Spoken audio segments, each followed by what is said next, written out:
Insane in the Membrane. Hello and welcome to another edition of your favourite podcast, Insane in the Membrane, with me, Rich Wilson. And this week I'm joined by the mighty Louie Green. Hello, mate.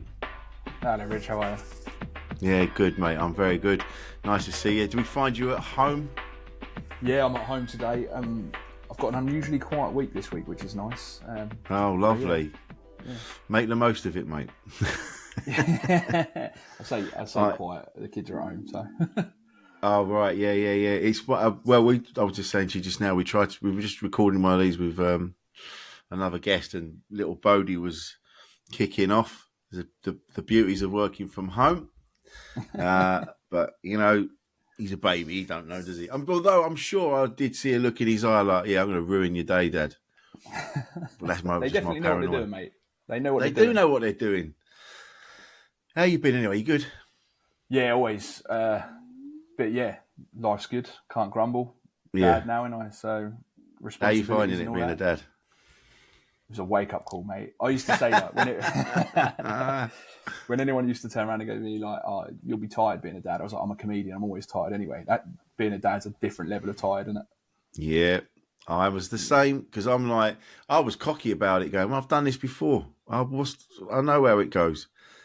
But I don't know how it goes because it was 26 years ago, and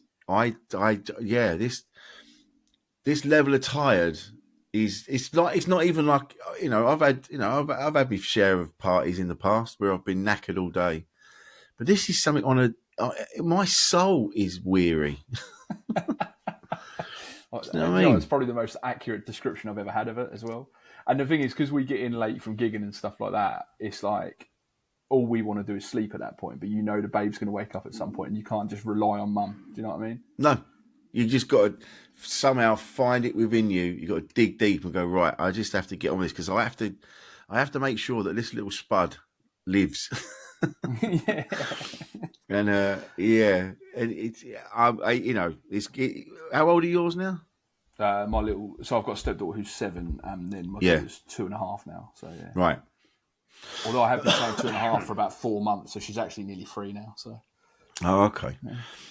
I've had stepkids in the past as well, and that was a funny one because I was young, and I had my kids, and then the stepkids, and so now I felt I had to be. You have to be a different parent to different kids. Like, you know, you're still in your stepkids' life, but obviously they got their dad, you know, still around, and you don't want to tread on his toes, and you know, so you want to parent them, and it's a tricky one. It's a tricky one to play. I don't know how you find it. Yeah, you have that situation. I don't know if you ever experienced this, but when they go like, it's that conversation of why they don't call you dad. Yeah, that's the one. Like, because we'll have like a great day out or something like that, and it's very in the moment for kids because like we'll have a great moment out, and she's like, "Oh yeah, you're a super cool stepdad. Can I call you dad?" And I'm like, "No, you've got a dad." And then then there's that awkwardness of trying to explain to them why you're not their dad. Yeah. But I've had it where the dad was a bit of a twat, and you know, he just couldn't help himself, and the amount of chats I had to have with him on the doorstep. Like he'd bring him back early in the morning after they'd been at his place for the weekend, and he was always a prick. And I'd have to stand on the doorstep just going, "Mate, your kids are upstairs. I don't want to have to shout at you, but you need to up your game. Be fucking better." I'm quite lucky with her dad because he's pretty sound, and we've known each other in the past as well, so it's been like a long term. But it's an interesting. They call them blended families now, don't they? It's an interesting concept having a blended family because there is definitely a different dynamic. I mean, you don't love them any less, that's for sure. But it's just an interesting. Like you're not treading on people's toes. It's exactly what you're trying not to step on dad's toes when sometimes you don't always agree with what dad does. So it's hard. It's a difficult balance. It is a difficult balance. And I think I always talk about this now. I'm like, but what would I be like if someone was telling me how it is? Like they're my kids, but they just happen to live with you. I don't think I'd take it very well. That's why this is my whole theory, because I know there are people that call their stepdad dad and stuff like that. And this is my whole thing. How would I feel if my daughter called someone else dad? Yeah. Well, like, I'd want to knock the bloke out for no reason other than the fact that my daughter's calling him dad. Do you know what I mean? There's a bit. I was watching Moneyball again the other day. Which have you seen it? The Brad Pitt film. Yeah, and Jonah Hill in it. Yeah, I can't understand why it's such a good film. I think it's just well acted and it's a great script because I'm not really into sport, but this film, there's just a line in it though where Brad Pitt's going to pick up his daughter and the daughter's with the stepdad and the mum. And the stepdad's clearly a bit, he's just saying, oh, he's obviously a bit scared of Brad Pitt. And Brad Pitt's just sitting there. And the dad goes, oh, she's got a phone and blah, blah, blah. But obviously, if you want to discuss anything, and then Brad Pitt just goes, yes, if there's anything we need to discuss, her mother and I will discuss it together. Thank you. And I'm like, what? Some big dick energy there, isn't it?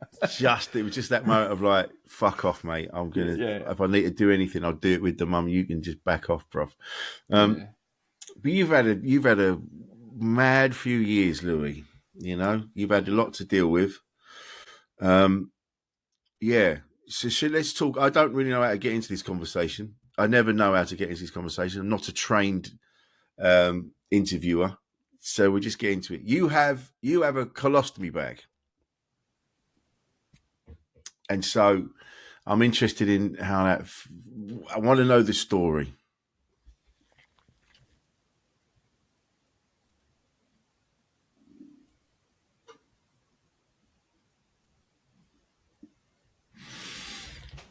Okay, I think his question went well.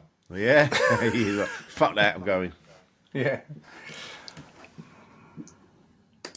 I thought I'd upset you. He's like, fuck that. Nah, just literally dropped out completely. You all right? Yeah, I'm back now. Yeah, fine. Yeah. You're back. Just pick up on the same question then.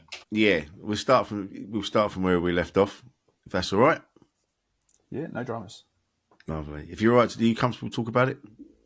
Obviously, yeah, definitely. Yeah. Cool. Because I want to know I'm interested to know what it feels like, especially as you're only a young lad as well. When I was growing up and I knew of people having, is it called a colostomy bag? What is it called? You call it something else. So it's an ostomy. So it is a colostomy bag, yeah. But there's all sorts of different bags. But they're all ostomies. So you can have an ileostomy bag, you can have a colostomy bag, and they all come down from so it's a stoma basically. Right. And then there's that's it. That's stoma, yeah. And it's growing up. It was always anyone I knew that had something like that, they were older. That was an old person's thing. So it's only been in the last 20 years that I've known people like my cousin's got a bag. And then meeting you, and it's happened in the time I've known you. Yeah. And I don't even know where to begin I don't even know where to begin. So what happened let's start there. Let's start from there. What happened, Louie? What was going on before all this happened? Yeah, for years I've always had stomach issues. And they're severe pains, and nobody could ever explain. And the doctors thought they could explain. They continuously diagnosed me with IBS. Right. And but I wasn't 100% sure. But you live your life, and they sort of said that we can diet control it. So we were like, okay, I cut out everything that you can think of, mate. It got to a point where I wasn't eating anything that casts a shadow, and so we went through all this stuff, and we never resolved what it was. And then one day, it got so bad, I just collapsed and went into hospital, had an emergency colonoscopy, and I was diagnosed with something called diverticular disease. Okay, what's that? And so basically what it is your intestines, they sort of work to massage the poo through the intestines one way. But what happens is they develop little pits, and that's called diverticular disease. And those pits will then get clogged, and they'll cause inflammation and infection. And that's what is causing the pain. A lot of the time it's caused by constipation and stuff like that. But it's really common in older people, but it's not seen so often in young people. Yeah. Basically, I think the days of having loads of beer and kebabs has caught up with me. And right. Yeah. So yeah, got diagnosed with that, and they were like, "Oh, it's fine. We can still diet manage it." And they gave me a list of foods that I can't eat, so I stayed away from them. And then one day again, I collapsed and was rushed into hospital, and they told me that I had a perforated bowel due to the diverticular disease. And I had sepsis, so I was in a bad way. Yeah, it's in a bad way. And it was in the middle of COVID as well, which was grim. Oh, God. And the doctor literally turned around to me and said, "Look, you've got to have a colostomy bag." And I was like, "Not a chance." Right, yeah. And he was like, "In that case, start saying goodbye to people then, because that's the only way out of this situation." Wow. Pretty mental. Fucking hell. Yeah. So how do you process that? How do you where do you begin with that? I just didn't. So from being told I needed it to going into surgery, I had 4 hours. So there was no ringing up and asking for advice, no research or anything like that. It was like, you're going in now. So there was no time to process. And it was really weird because they were treating me like a little China doll. And I thought it was unusual because I was going in for an operation. I didn't think anything of the operation to start with. And it wasn't until afterwards that I realised how serious it was. And that was like, it was when I first met my stoma nurse, and she was like, "Oh, I've read your notes. You're lucky to be here." And I was like, "What are you talking about?" Bloody hell. Yeah. My God. So Crazy. you've got your head around the fact, like, what's going to be happening. You know, you're going to have a bag. What? And then when you first had the operation, and then you've come out of hospital, now you're at home and you're having to sort of deal with it, this new life that you've got. Yeah. What was going on then? How did you feel? Like, it started in the hospital because it was middle of COVID. There was no visitors. My partner was 6 months pregnant, and I'd obviously got this massive change to my body, and I had a bag stuck on the front of it. So I think the natural thing was I was absolutely convinced that my partner was going to leave me. Really? Yeah, because why would she want to be with me? Because my body had changed. Yeah. And that stems back to what you were saying, Rich, where like only older people had that, and my perception is it smell, and you couldn't live a normal life. You couldn't, which proved to be wrong in the end. But so my partner's at home. I'm ringing up my partner like daily, trying to get reassurance from her, but equally knowing that she's going through her own thing as well. Yeah, but still difficult, isn't it? That to take that on board whilst you're processing how different your life's going to be. And I think you have to. I mean, I'm saying this as someone from the outside, but it's nice to get to a point where you can trust that person is going to be all right. Yeah, and they're going to be all right with you. Yeah, definitely. And I think like the crazy thing was, I think I never should have doubted her because actually she was solid all the way through. But in my mental state caused further anxiety. Do you know what I mean? Like, yeah. So yeah, that's where it started, and then it was like how the kid's going to react to the situation. I've got a newborn coming. She's going to see her dad with a bag on his belly. How do I explain that? And all of these things were just going through my head, and I had no one there to reassure me. Yeah. So, but the stoma nurses did the coolest thing, and they had this little teddy bear made for my little girl for when she was born, and on that teddy bear had a stoma bag. Oh wow, that's cool. And it's a charity that do it. Yeah. So we gave that to the babe, and that was like really easy to it sort of became normalised then, which was nice. That's the trick, isn't it? Making it just part of everything. Yeah. It's still a new thing to me. I haven't really come across many people that have had it, and I don't really understand. I don't understand it. Like, so what? So have you been rewired inside? I mean, this might people listening to this go, "Fucking hell, Rich." I'm like, yeah, I don't know. That's exactly it. I have been rewired inside. So what they did is they've cut my large intestine out, and they've attached the remainder of the intestine to the wall of my stomach, which creates a stoma. So from that point on, I poo out of my stomach basically now. So fuck. Yeah. And so it just comes out. And does it come out like constantly? You have no control over it. no, I don't have any control, no control whatsoever, which can be embarrassing in the situation where you might have some flatulence because, I mean, you don't appreciate how much your bum cheeks muffle a fart until you've got a bag on your belly. I tell you, like, But does it blow up like a? yeah, mate, it go like I've sat there. I've had several situations, and I'll talk about it because it doesn't bother me. But I've actually farted so hard that the bags are detached from my belly. Sorry. Oh my god! And did they make you aware of something like that before you had the operation? Were they like, look, this might happen, that could happen? Not really. No, not really.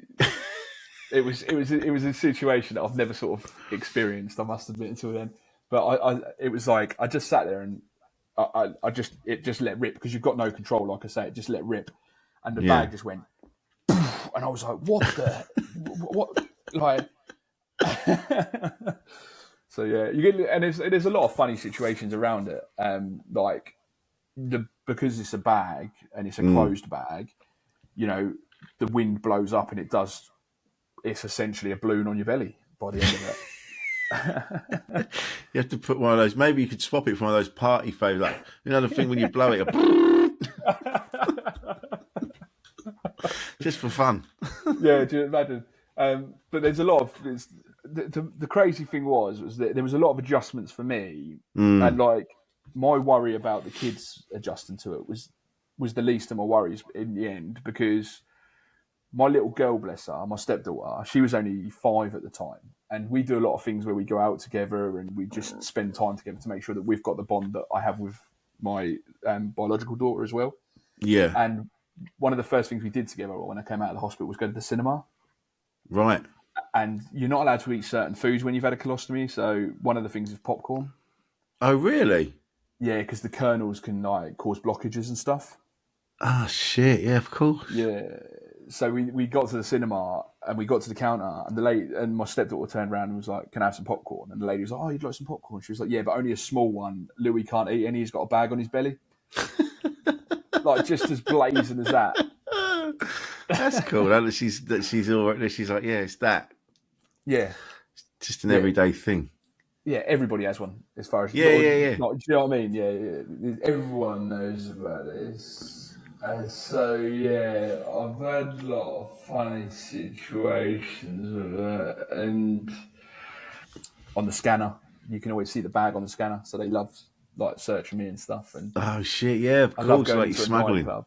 Mate, I love going into a nightclub with a colostomy bag because you have to carry supplies with you all the time. So, but the minute you get to a bouncer or something and they look in the bag, as soon as they see their colostomy supplies, oh yeah, mate, yeah, just go through, But then, just get away from me. yeah, don't touch me, man, don't touch me. How often do you have to change the bag? So it depends. So if you've got an ileostomy, you change it up to 9 times a day. Okay. Which is a lot, like when you think about it. I mean, you're toilet dependent at that point. But I've got a colostomy, and I've changed mine twice a day. So okay, and like you say, you have to watch what you eat. Yeah, to an extent. Like I can eat a lot more than I used to be able to eat because I don't get the stomach cramps or anything like that anymore. No, one of the first things I did was went out and ate spicy chili because I went so long without being able to eat spicy food, and then like I just went right. I've got to go and get a curry, and yeah, it was incredible. But yeah, it's an interesting situation because I can't feel when I'm going to go. I don't know when I'm going because there's no nerve endings in it. So you I mean, because I quite like having a shit sometimes. It's quite a nice feeling. You must miss that. I miss the alone time in the toilet. Yeah, you got no escape. Yeah. Going and having a shit while the kids are playing up is like one of the best things in the world. I can't do that anymore. Oh yeah, oh mate, one of the simple pleasures, just sitting in the toilet. I've had to take up like staying at the supermarket an extra hour just to be away from them. Oh, you had a bag emergency. Sorry, babe. But yeah, I always laugh and joke. It did save my life, and yeah, I live a much better life with it now. but so many people have got their own like perception of what it is, which always blows my mind. Yeah. Because everyone like I can note the two questions I get asked straight away: does it smell? Yeah. Yeah, which it doesn't. It's literally in a sealed bag. You can't like Right. it's medically sealed. There's no smell whatsoever. And can you go on roller coasters? That's the other question. How is that? Like, how is that your top two questions? Yeah, I know, right? I suppose when you bring in the barrier, the bar's down. Yeah, exactly that. Yeah. Just have to flop your bag over the top of it. So, I suppose they know whether you're enjoying it or not because the bag will fill up really quickly. That was one of the things that like my mates always used to joke about. Was like they'd be like when I first got it, and they're well wishers. Do you know what I mean? But they'd be like, "Are you putting now? Are you putting now? Are you putting now?" Oh mate! But when you have a curry, does it make the whole? Because when you had a curry and it makes your arse sore when it comes back out. Yeah. No. Do you get that? Does it make you don't get any of that? Nah, none of that, mate. That's the beauty of it. So I'm recommending it to people in the street that ain't even got problems now. I want one. Yeah. I want to get one because no. The worst bit about it now is if you've got an upset belly, like that's, as you can imagine, that's quite an intense time. If you've got an upset belly in your bag, because you're consistently changing your bag then. But honestly, I can't think of many downsides to it. But you're not going to get piles either. No. There's no reason to sit on the bog for ridiculous hours now to get piles. There's so honestly, I can't tell you how good it is. It's the cleanest thing in the world as well because like it's a really simple bag change. So it's like you get some adhesive remover, you spray the adhesive remover, you remove the bag, you wipe the stoma, you put a new bag on, job done. Wow. Yeah. And do you have to keep going back and getting checked, like make sure the hole isn't infected and No, none of that. So, which is really weird because obviously, like, it's essentially an organ outside of my body. So you'd think like really high risk of infection and stuff like that. So I think the last time I saw my stoma nurse was probably about a year ago. She rings up, she's like, "You okay?" And I'm like, "Yeah, all good. That's it. Don't need to see me again." The only thing I have had is, and this is probably the only thing I would say is the downside. I've got what they call a peristomal hernia. What's that? Obviously, when you've got the stomas formed, the muscles don't the muscles in the stomach don't clench up don't connect like they used to. Okay. So you've essentially got a hole in your stomach. So what's happened with me is the muscles have pulled away from the stoma and my intestines are pushing out. So I've got a lump on my stomach. Oh God. And it's quite predominant. It makes me look probably 5 stone heavier than I am. Right. There's not a lot I can do about that. They said they can operate, but they kept telling me I've got to lose weight, and I can't be. Oh, mate, it's that vicious circle.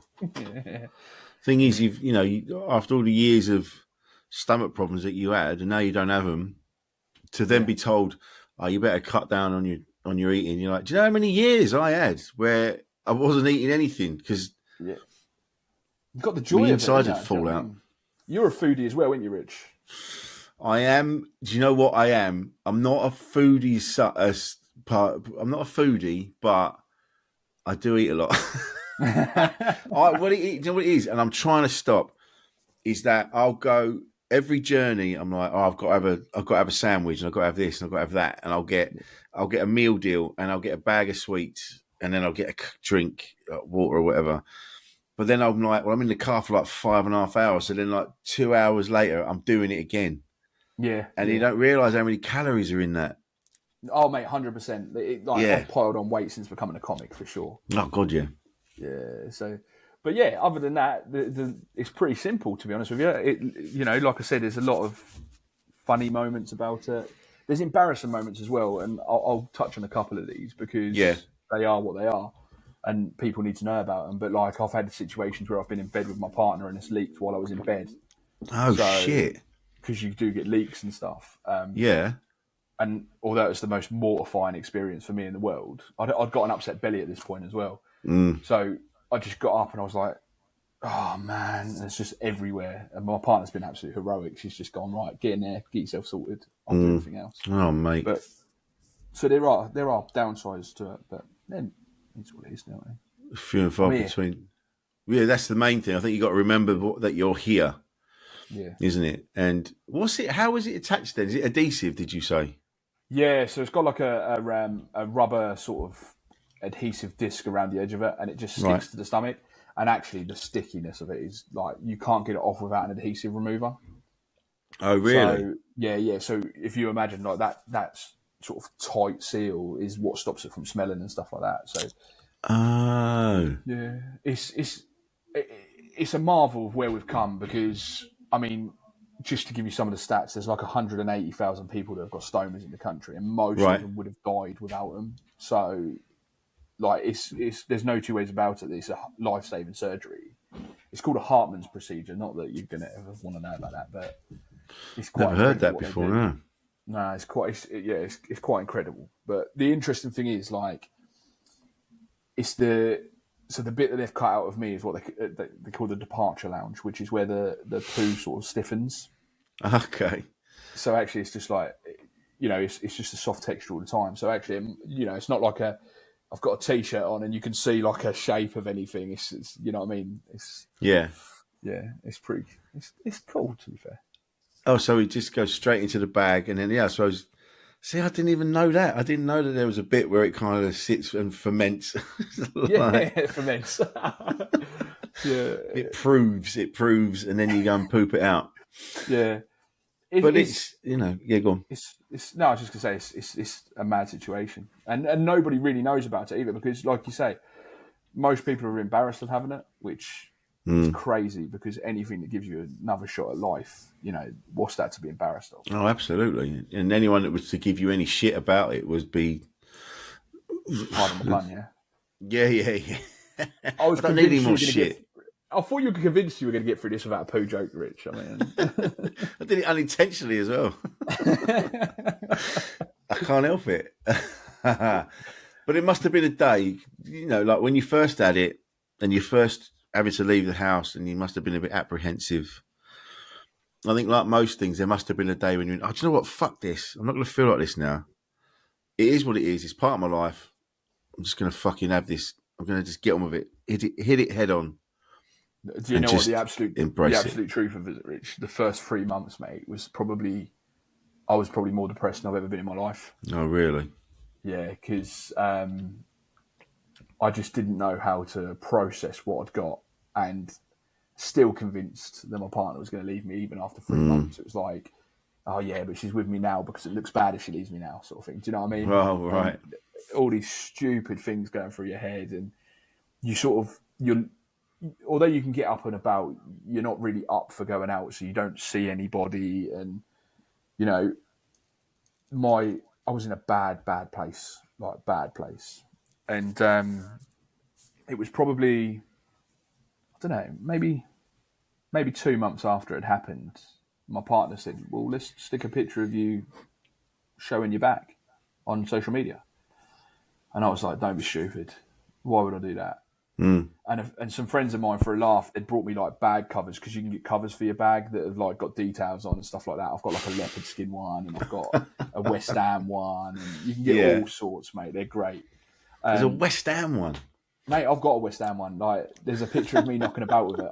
I'll send it to you, and which ironically is correct because the team are a bag of shit anyway. I'd just like to point out that Louie Green said that. It's nothing to do with me. I'm neutral. So when you get knifed. Yeah, made a hero by the Millwall fans. Nice. That's it. Yeah. I'll give you to try and pop your bag. So we took this photo and we uploaded it on social media, and the response was crazy. Like, I think within the first 10 minutes of it being uploaded, there was like 100 love heart messages. Wow. There was just so much love. Yeah. And, having a Facebook full of comedians, there's jokes and all of that sort of stuff. And I just suddenly realised that actually, and that was probably the turning point in my mental health sort of I hate the word journey, but the journey at that point was actually, if everyone around me can accept it and they're happy that I'm here, then I need to accept it. Yeah. Yeah. But, I think because that's the thing you're worried about, isn't it? You're worried about how people will perceive you. Are they going to feel? But I think it's a nice. That's one of the good things about being around now, is that I know that when I was a kid growing up, yeah, people would have been cool. They would have, but when going to school, there would have been someone having a go. Someone somewhere would have been horrible, and whereas now we're more understanding of these things and we're more encouraging. We're like, no, yeah, we want you to get back out here and live your life. I think that's a nice thing. And having met your partner, I mean, she fucking adores you, mate. When I was watching you at your gig, and she was at the back of the room, and she was videoing your bits for that thing you were doing, you could just see, man, she just fucking adores you, and it was really nice. It's that reflection thing. I look back on it now and I realise that there was never any doubt in our relationship. Do you know what I mean? There was never a doubt whatsoever. Yeah, I get that. We get in our own way all the time. Oh, mate, we get in our heads so much. It's unreal. Yeah. And then I realised that actually that mental health spiral was all orchestrated by me. Yeah. Which mad, isn't it? Yeah, I've had full blown conversations / arguments in my head before I've even got into the flat, and in my head with Kate, and she has no idea I've had this conversation in my head with her. And then I've made all these assumptions. I've made all these bullshit things, and I've got in, and then I'll just say to her, "Well, you feel this and you feel that," and she's like, "I don't feel any of that. Where'd you get that from?" And I've just built it all up in my head. It's all built on assumption. I think it's a man thing. We create our own defence while we're building into that as well, don't we? We sit there. Well, if she says this, I'm going to say this. And do you know what? If she says that, I'm going to bring up something that she did like a month ago. Yeah. Trying to preempt it, trying to plan it. I remember I've said this on here before when I had couples counselling before with a previous relationship, and we were both ready. We hadn't said this to each other. We spoke about it afterwards, and we'd both gone, right, when I get in there, I'm going to make sure I say this, I'm going to say that, I'm going to tell that counsellor exactly what's going on. Blah, blah, blah. And we walked in, and then she turned to me and she said, "And so why, Rich, tell me, why is your partner here?" And I went, "Oh, you piece of shit. No, that's not how I thought this would go down." And we both at the same time went, "Fuck." Because we wanted to, blame the other one. But it's a weird world that we want to be that negative as soon as we walk into a situation as well, isn't it? You don't want to be the one in the wrong, do you? You want to be. You want it. A lot of it. You want to go, I want that. I want the counsellor was never going to turn around and say to either of us, "Yeah, that's the issue. It's Rich, or it's you." It was. She wants to figure it out for both of us and point out that we're both fucking it up. Whereas in that situation, that assumption, you ran away with yourself. And they say that, don't they? Assumption is the mother of all fuck-ups. Yeah, definitely. And I'm the king of that. I assume so much bullshit, mate. Oh, mate, I did. And like I say, coming out at the other end of it, she was just incredible. And she was, she sort of said to me, "Let's put it on social media." And then when my stoma nurse came around following that, my stoma nurse sort of said, "Look, there's not many people with stomas that have got the platform that you've got. No. So you should seriously consider using that platform to raise awareness and do some good." Brilliant. And I think it weirdly, Rich, it changed my comedy as well. It completely changed my comedy because before having that operation, I rarely spoke about my family or having a stoma or my partner on stage. I rarely spoke about it because I always wanted to keep that so separate. Yeah. And then after that happened, I then started talking about having a stoma. I then started talking about my family. And actually, do you know what? I've progressed so much further since doing that because I'm leaving a bit of me on stage. Yeah. Yeah, and I think that's been a big thing for me. Well, it's a very unique. It's a very unique place that you're in. Not there are, as you said, how many people there are with these bags around the country, but all around the world. But there's no one in comedy, as far as I'm aware. No, there's a couple of female acts that talk about it. Yeah. But there's definitely, I haven't seen a male actor yet, so I'm holding on to that niche, man. It's all about finding that niche, baby. Yeah. That unique selling point. Yeah, you know that. So I'm holding on to that unique selling point. But I remember the first time. I remember the first time I ever spoke about it on stage, and I was in a green room with we both know him, Ash Frith. Yeah, I know Ash. Yeah, top lad. Love Ash. And we were in the green room, and I said, I've written a bit about this stoma, and I really want to say it. And he was like, go up and do it. And I was like, you got any advice? He was like, yeah, just don't cry.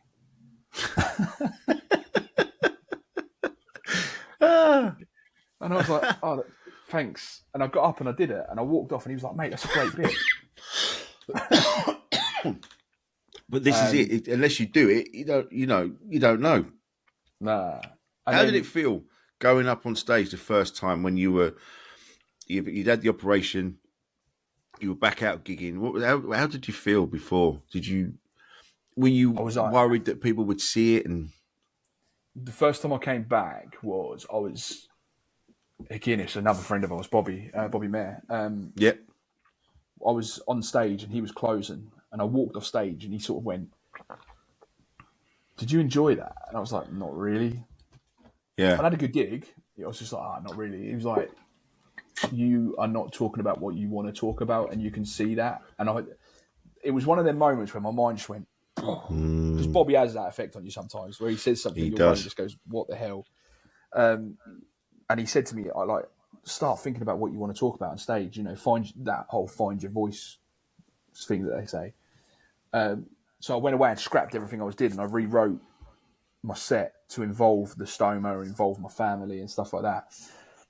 And the stars must have aligned or something, because this gig that I was at when I spoke about it for the first time, and actually encouraged me to, a woman came out of the audience and she said to me, my dad's got a stoma. I know exactly what you're going through. Wow. And I just went, no way. And she was like, yeah, 100%. And that's when I started looking into how many people actually have them. And I just felt this, when I'd done it, I just felt this freedom and thought, do you know what? Yeah, this is who I am. So just own it. Yeah. So. I think that's it with like Bobby said. I've said this before, when it comes to writing comedy, I feel there has to be an element of truth to what you're talking about. It doesn't have to be all true, but there has to be a nugget of truth for you to be able to sell the material. Yeah. And I think if you're doing stuff that you think the audience wants, and you don't really, so I know there's a couple of bits I've done in the past, and I've gone like, oh, this is I don't give a shit about what I'm talking about. I've just thought this is what I should be talking about. Yeah. And it is that once you start, as you know, once you start talking about what you really want to talk about, your comedy just fucking opens up. It's incredible. I've never seen anything like it, because a lot of my reviews are like things like, Louie just leaves the stage and you feel like he's your mate. Yeah. And to me, that's probably even better than anything that anyone could say, because that's what I've always wanted, is just to build a nice rapport for the audience. And I think you're bang on with that nugget of truth. Like I think audiences are a lot cleverer than we think they are. They sniff out bullshit. Yeah, they sniff out bullshit straight away. So yeah, rewriting that was crazy. And then I had a situation where I was like, well, I've now written this into my set, so what do I do next? And like the next step is obviously to write a show about it. Yeah. And I was like, how the hell do you write an hour on that? And I was in a green room with another comic, and I hadn't met this comic before, and I told him the situation that I'd been through, because he said he'd seen me on the news about my stoma. And his response was, you lucky bastard. And I was like, how is that lucky? And he was like, that's an Edinburgh show all day long. Yeah. That's a typical comedian's fucking viewpoint. Something bad happens and we go, oh, you piece of shit. So I started writing my Edinburgh show now, and that's where we're at. Nice one. You've now, you're in a position where it's just part of your life. And it'll always be there. Like they're not going to reverse it at some point, or. So I've got the option for. This is the interesting point. I've got an option for a reversal, but I've declined it.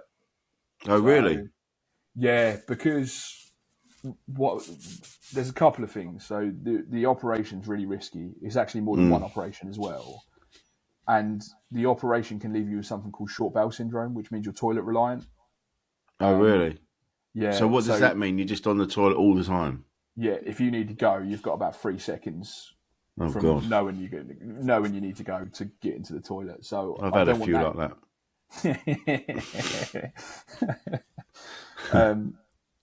So we got so there's that. Then there was like each operation was like a 6-month recovery period, and it worked out that I'd have to have 3 operations in total. So that's an 18-month recovery period. Then there's no guarantee that they can get rid of all the stomach pains, and they might all come flooding back. And I thought, you know what life is that? You know what I mean? I've got kids that I want to play with. Yeah. You know, I've got a career I want to crack on with. So I've told them that I don't want a reversal. Mate, I suppose that's it. Yeah, at the minute you know where you're at, you know how it is. But if you go back to if you get it reversed, then you're going to end up. It could go either way.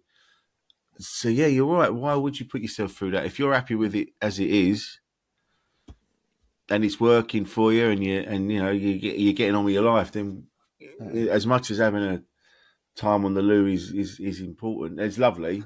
Not important. Yeah. So that's mate. I'll blow you away here though. Do you know what's making me laugh is that we keep using phrases like "blow you away," bullshit. We haven't stopped. Yeah, I know, right? Sorry, go on. Yeah, go on.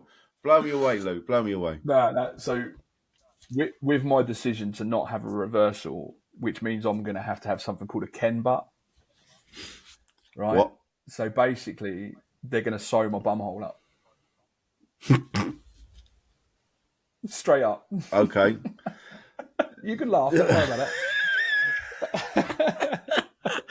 Why? Will it open up? Will it gape? What's going on? Will everything just fall out of it? Who knows? But so basically, when you've got the option of reversal, they leave sort of 6 to 8 inches of intestine inside the bum to reattach.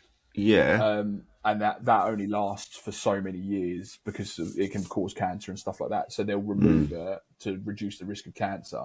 But removing that means that they need to sew my bumhole up. So I will no longer have a bumhole. Well, this is not where I thought this conversation was going to go. I thought it was like an age thing. I thought like, maybe your sphincter kind of gives way. It's not been used for a while. It's like an old barn door, and after a while it just kind of like rots off its hinges. The funny thing.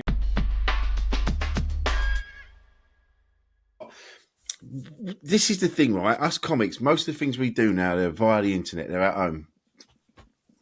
But it's so fucking hard, isn't it? It's so hard. Oh, mate, it does my head in. I live in the arse end of nowhere as well, so like the signal's crap anyway. Oh, really? Yeah.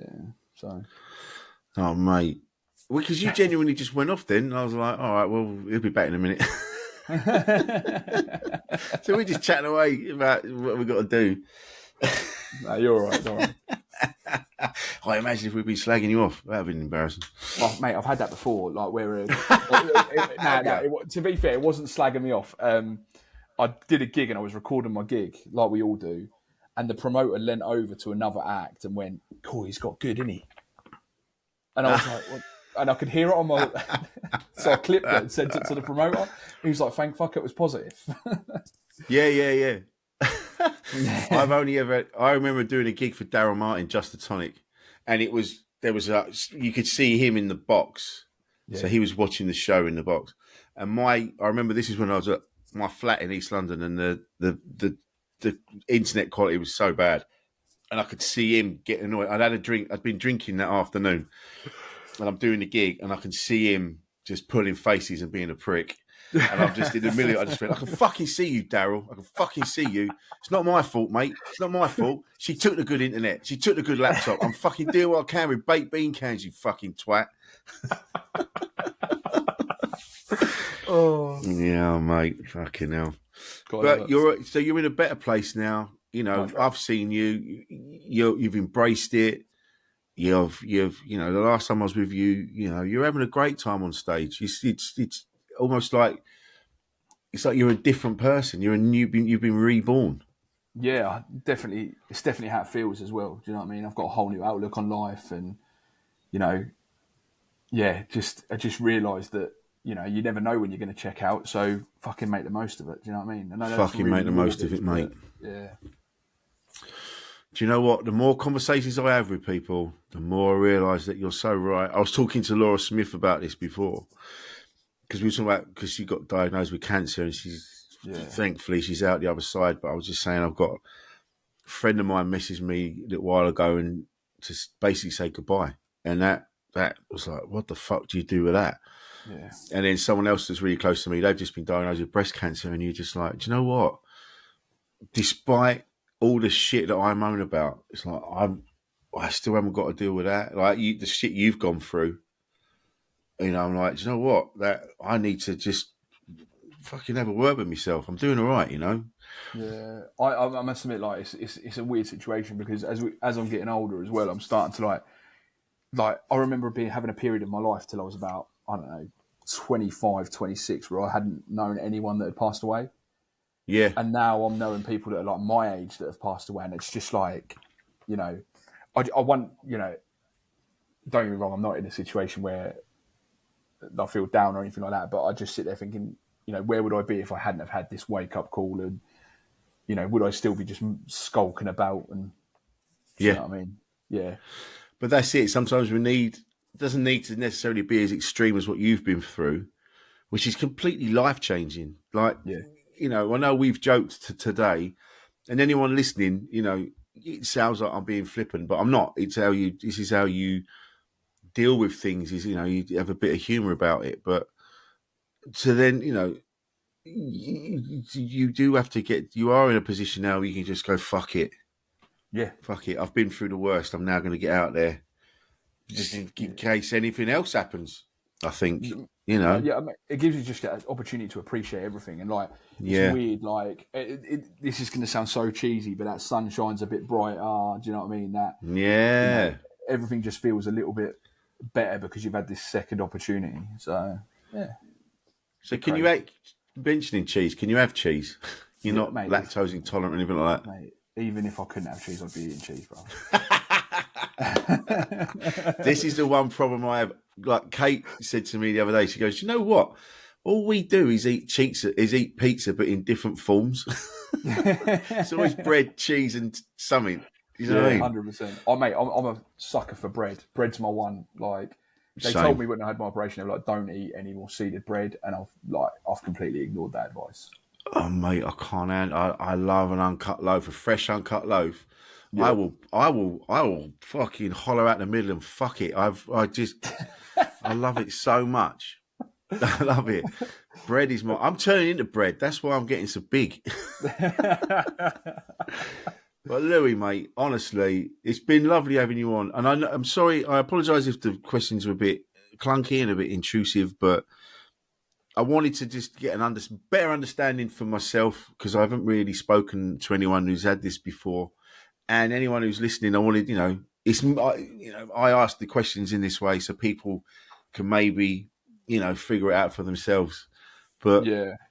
I think it's great. And so you're working on the show now. Yeah, working on the show now. As always, just going around the country doing a load of work in progresses. I'm going up to Edinburgh to take it as a work in progress for the last week. Brilliant. And then hopefully debut it next year. So we'll see what happens. But Excellent. anyone that is listening that's got a colostomy bag, feel free to reach out with me if you need any advice. I'm not medically trained, but I've got the experience. So I'm more than happy to talk to anyone. That's really good of you, Louis. And we're going to put links in connected to this episode where people can get help and advice and things like that. And so if there's anywhere you think people should look. Colostomy UK are amazing. Like there's loads of charities out there, but Colostomy UK are the ones. They've been superb to me. There's loads of like really supportive Facebook groups as well. So yeah, just look and don't bury yourself away because that's the worst thing you can do. Fantastic. Louis, mate, honestly, I'm not just saying this, you're an inspiration, mate. And long may you continue doing what you're doing. Yeah. Thank you. This has been Insane in the Membrane. This has been Louie Green. This has been Louie Green's bag. I can't believe I just said called that. Reggie, by the way. It's called Is it Reggie. called Reggie? Yeah. Why Reggie? Just like the craze. So, we didn't find out what our baby was going to be, so we didn't know if it was going to be a boy or a girl. And I wanted Reggie for a boy, and my missus was like, absolutely not. So I named my stoma Reggie. Oh, Louie, mate. Well, Louie and Reggie, thank you for joining us today. This has been Insane in the Membrane.